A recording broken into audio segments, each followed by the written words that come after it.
I started at the University of Calgary in fall of 2015, fresh out of high school, and I thought I had it all figured out. After my second year, things had been going fairly okay, but ultimately I hit a really hard point and found myself with a 1.2 GPA after coming in from high school with a 97% average. I got a letter in the mail saying I was on special academic probation and that I would need to participate in something called the Academic Turnaround Program to be able to stay as a student in the Faculty of Arts. I decided to take a little bit of a year off, and I went back in the spring and kind of allowed myself to get passionate about things again and take some classes I enjoyed.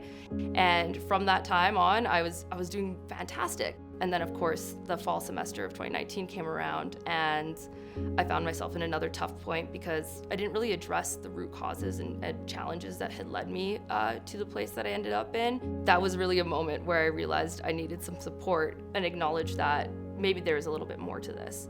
That's when I found a therapist I connected with. After a few months, we arrived at an ADHD diagnosis, and that was something that really shook the ground for me. It allowed me to finally start to accept some of the things that were just inherent to who I was as a person that I would beat myself up for all the time.